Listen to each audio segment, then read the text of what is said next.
Shalom, shalom, shalom, shalom. First and foremost, giving infinite praises, glory, and honor unto Yahweh, Ba'ashem, Yahushua, Ba'ashem, Ruchakwadash. Giving double honors to our apostles and elders of Great Millstone and shalom and salutation to all you sincere Akim across the four winds, pushing this truth with sincerity of heart. I'm your fellow servant, because I'm a guy from the DC camp, coming at you through the spirit and power of Yahweh, Ba'ashem, Yahushua, Ba'ashem, Ruchakwadash for the elect. All right, so this is another edition of the countdown to the 2024 presidential election mayhem. All right, so as you know, I've been basically doing a countdown every week through the spirit and power of Yahweh, Ba'ashem, Yahushua. And, you know, these elections coming up are big time.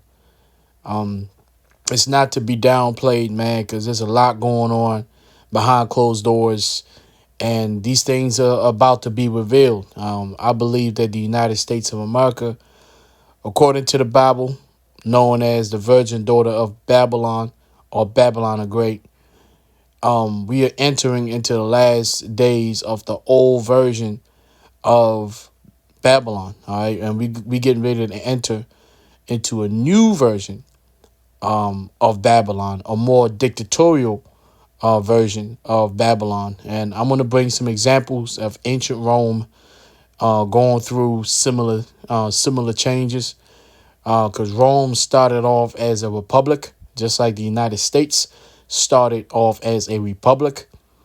And eventually Rome became dictatorial, which now we entering into the last phase of Babylon the Great, aka the U.S., becoming dictatorial. And you're going to see this as these elections, as we get the election results.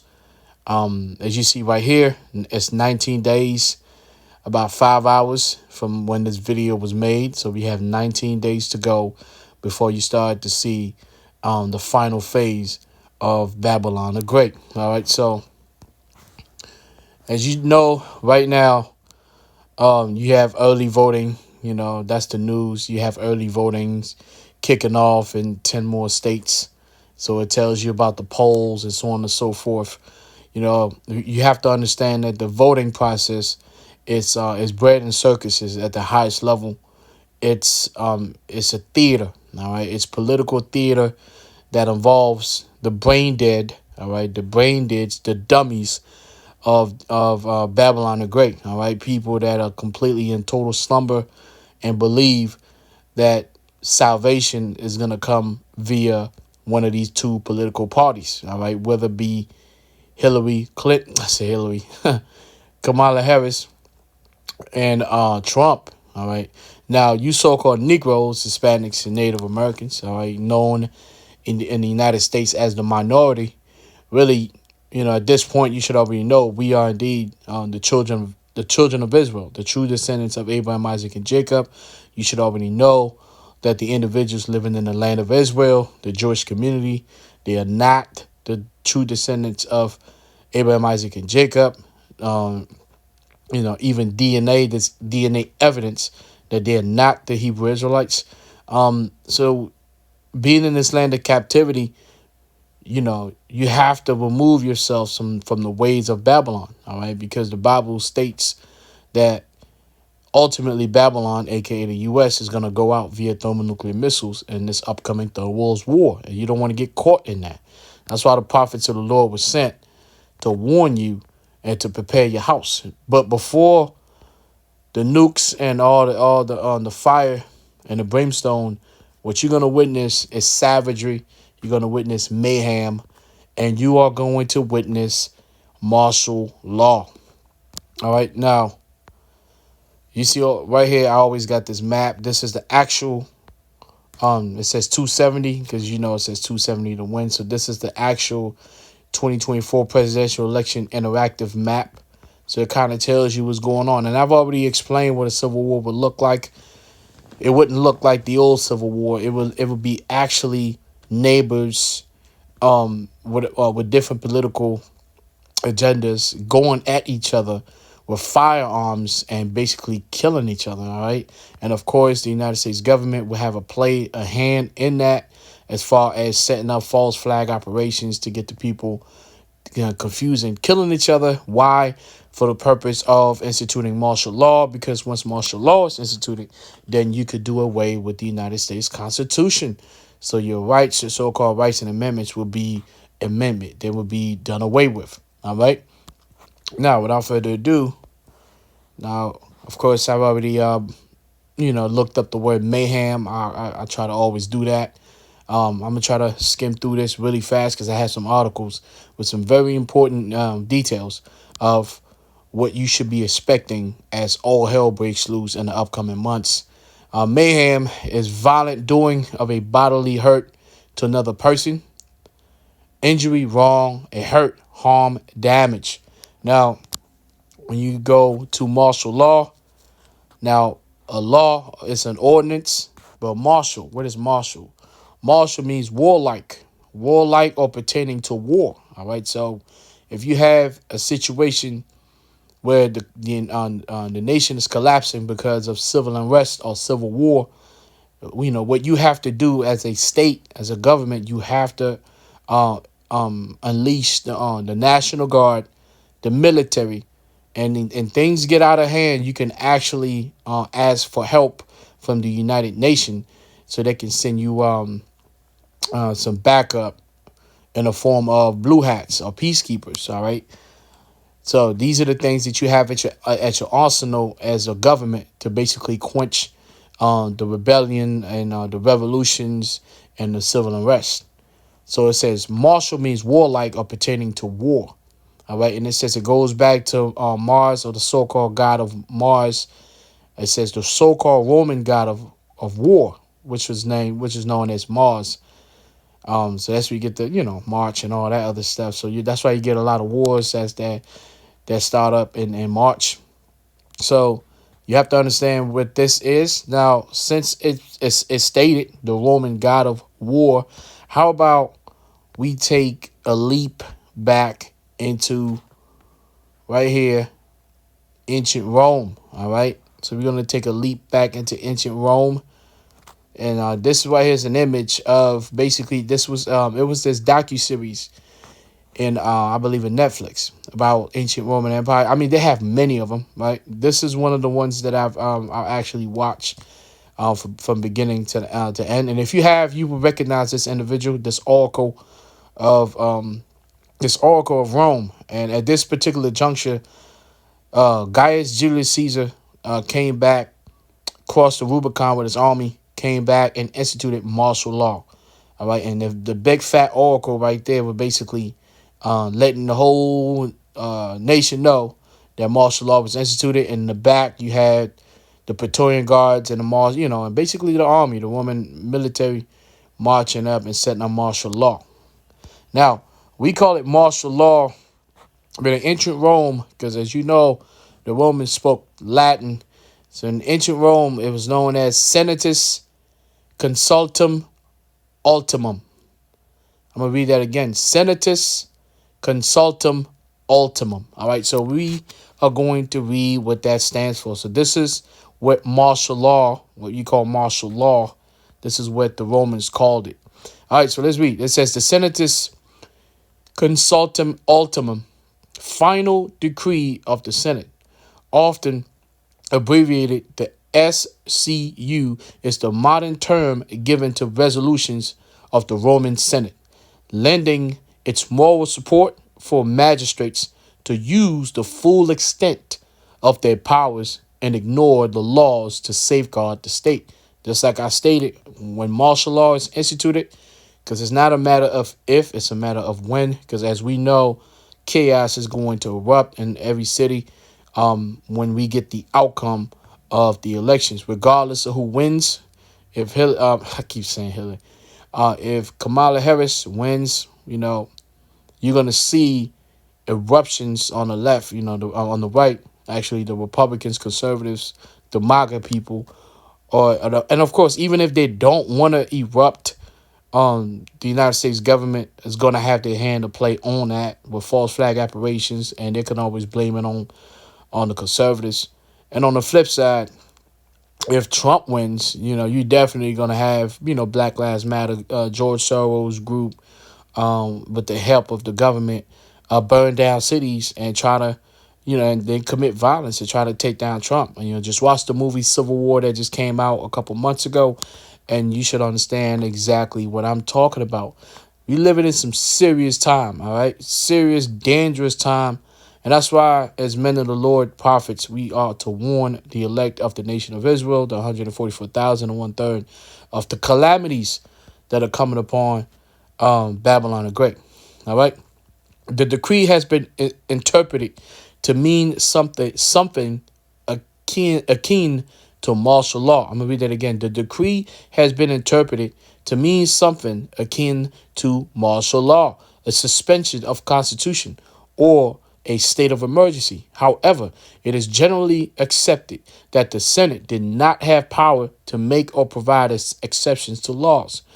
No laws were actually suspended. The Senate merely lent its moral authority to defend a magistrate's extra-legal acts. Bullshit. First used against Gaius Gracchus in 121 BC to suppress a violent protest against repeal of a colonization law, and accepted thereafter. Thereafter, recourse to the decree accelerated over the course of the last century of the Republic. Like the last century of the Republic, as I stated, Rome was a republic, and then it became an empire. And, of course, that's when you had the dictatorial rulership. All right. Its use was politically disputed, although usually in terms of whether a decree was justified by the challenges facing the state rather than in terms of its overarching legality.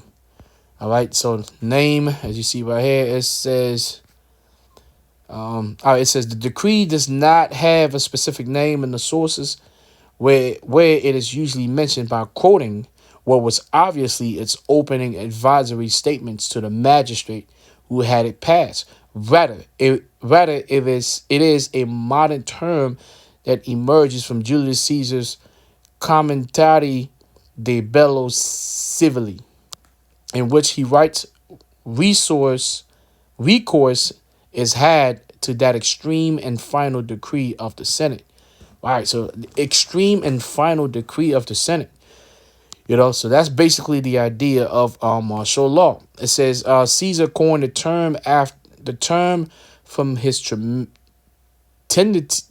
tendentious claim that it was passed as a last resort, when, in Caesar's words, the city of Rome itself was already practically in flame, and there was despair over the safety of everyone in the state, which that's exactly what the United States government is gonna say, that we have to institute martial law because you're gonna have cities in flame and total despair. So they're gonna say, well, we have to unleash the National Guard and the military and break I gotta say it right. I think it's commie positatis, some shit like that. It's I think it's Latin as well, which is a law that prevents the United States military from patrolling the streets of America. Damn, I know the word. I just, for some reason, it's escaping me. But Salakia. It says, let me see. It says, since this is the shortest mention of the decree available, the label seems to have stuck. The specific phraseology of the senatorial resolution was much longer. All right, now let's read about the decree. It says the decree was a statement of the Senate advising the magistrates, usually the councils and praetors, to defend the state. All right, it says the Senatus Consultum Ultimum was related to a series of other emergency decrees that the Republic could resort to in a crisis. I'm going to read that again. It says the Senatus Consultum Ultimum was related to a series of other emergency emergency decrees that the Republic could resort to in a crisis, such as decrees to levy soldiers, shut down public business, or declare people to be public enemies. And this is something that I wanted to emphasize on, all right, because this is what martial law does, all right, and this is what ancient Rome did. All right, Caesar did this when he crossed the Rubicon, and he knew he had started civil war because he had broken the law. Right, there you go. The word came out. Posse comitatus, the word of Yahweh Shemel Shah. He had basically broken the law by marching his troops, because every commander in Rome, if you was a governor and you had an army, you couldn't you were not supposed to bring your military men into Roman soil. And that's exactly what the United States has done as far as like passing a law of posse comitatus. Why? Because if you allow a strong military man to come into the city, he could literally take over. And that's exactly what Caesar did. He came in the city, he came into Rome, and he took over. All right. And then eventually Rome became an empire. All right. Now, and like you said, and like you see right here, it says that it was related to a series of other emergency decrees that the Republic could resort to in a crisis. All right. So what we're gonna have is a crisis. All right. When the elections take place, it's gonna be a crisis. It might be a crisis before or after, but certainly we know it's gonna be a crisis. It says such as decrees to levy soldiers, shut down public businesses. So public businesses are going to be shut down. Declare people to be public enemies, and that's something that Caesar did. He declared, because it was some senators that had basically they plotted for Caesar to be trial, and basically ultimately he was going to be trial and either exiled or executed. So Caesar kind of knew that, and he was like, yeah, I'm coming back in Rome, but I'm not coming back without my army, because I know y'all gonna get me. Because that's kind of how the Romans were. That's that Edomite stuff, right? They was just snakes. So Caesar was like, nah, F all that. I'm coming in with the army. And he just came in and he just took over. And he named all his political oppositions, he declared them to be public enemies. And he sent out troops to go out there. He had a list, and people got picked up and people got killed. Like Caesar did away with all his political enemies. And that's exactly what we're going into as far as Republicans and Democrats. I mean, whether you want to believe this or not, this is going to happen. All right. And the tension is rising, and you already have political arrests that are taking place. All right. You have attempted assassinations. All right, so this is real, man, and it happened in ancient Rome. Is going to happen again. Let's see, what does this say about liability? What is the liability of martial law? It says the Senate itself had no authority to authorize the breaking of laws. It did not do so when moving a Senatus Consultum Ultimum. Its vague decree rather urged the magistrates with substantial discretion to resolve a crisis. In doing so, it pinned all legal liability for those actions on the magistrates themselves. Passing the decree instead signified that the Senate offered its support of the measures taken, and that extra legal measures. Oh, check this out. That's another thing too, because Esau likes to play with words. Like, do not expect Esau to come out and say, well, we would have to institute martial law. Esau is smarter than that, right? Like, he's gonna use a different type of vocabulary to explain martial law. And one of the terms that you're gonna hear in the upcoming months as all hell breaks loose is we're gonna have to take extra legal measures.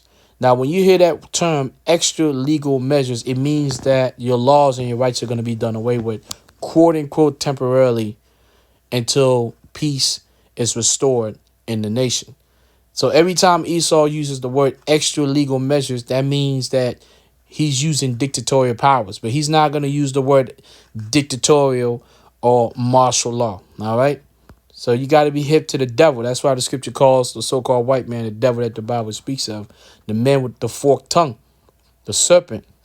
It says its support of the measures taken and that extra legal measures were needed for the safety of the state. So that's what you're gonna hear. We need to use extra legal measures for the safety of our United States.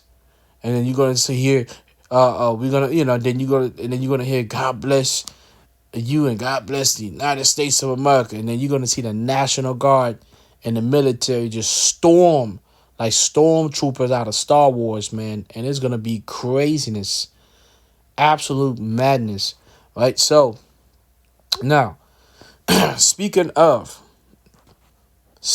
passing extra legal measures, this is something that was just quietly, most recently, just a couple of days ago, quietly passed down under your nose, right? Because you may be lollygagging and bullshit, primarily you so-called Negroes, Hispanics, and Native Americans. And at the top of the line, these dudes in these different camps, man, going off on doctrine, playing games, right?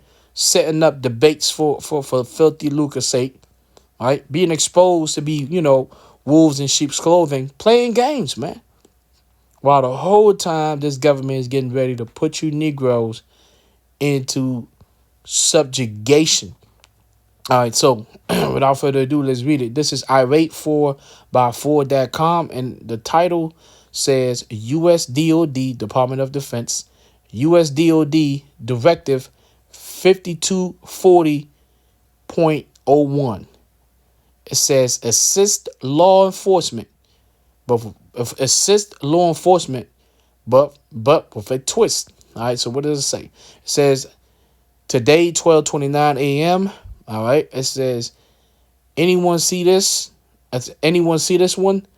Zero Hedge has its article here. The directive isn't brand new, but this year the DoD added something from the article. As the U.S. check this out, as the U.S. prepares for one of the most controversial and closely watched elections in its history, a concerning update to DoD Directive 5240.01 has quietly been put into effect. We issued on September 27, 2024. This directive governs the Department of Defense, DoD, intelligence activities and now includes provisions authorizing lethal force in certain circumstances when assisting civilian law enforcement. You hear that? There you go. So this is what the government believe is whatever's going to happen. The United States government and the DoD believe that they had to pass and they had to add to this directive to do what? It says, I'm going to read it again. This directive governs the Department of Defense, DoD's intelligence activities and now includes provisions authorizing lethal force in certain circumstances when assisting civilian law enforcement. While the directive forbids assassination, it opens the door to lethal interventions under national security conditions. And again, September 24, 2020, September 27, 2024. All right. It says the reassurance of DoD Directive 5240.01 repealed previous versions, including the 1982 DoD 5240.1-R. While the update might seem routine, the changes regarding the use of lethal force in domestic operations are significant. All right, so it's very significant. Again, you can read the whole article. All right, this is irate4 times 4.com.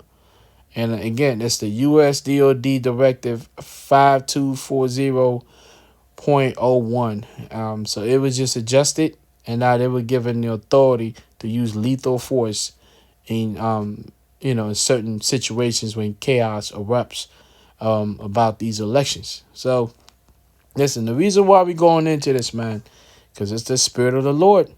The Lord is warning the nation of Israel, you simple Negroes, Hispanics, and Native Americans. The Lord is warning you with his prophets, and you just would not listen. But you're going to learn. Oh, you're going to learn. This is Matthew 12:25. Yahushua knew their thoughts and replied, any kingdom divided by civil war is doomed. A town or family splintered by feuding will fall apart. And that's what's going on now. They're feuding about the elections. And a lot of people are going to crash out. And that's exactly what the government wants.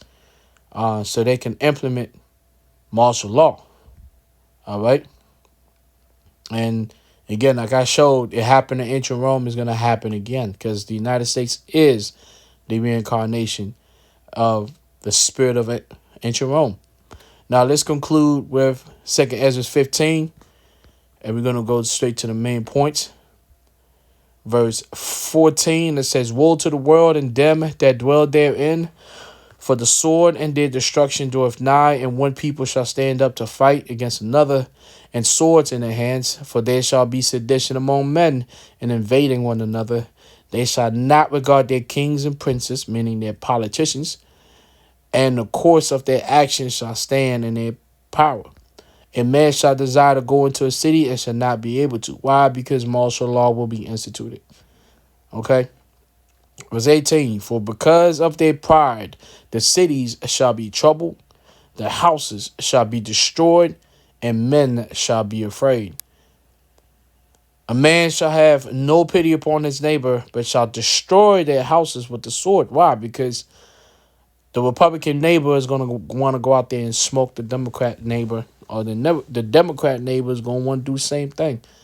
And the United States government is going to be forced to intervene with the National Guard, the military, and then eventually they're going to call for the Northern Command and the United Nations, and it's going to be total chaos from now on. And then we are 19 days away from these elections, so it's the quiet before the storm. But this is the time for preparation for the elect of Yasha'Allah, because, like I said, we're about to enter the final phase of Babylon, which is the dictatorial phase of Babylon. All right.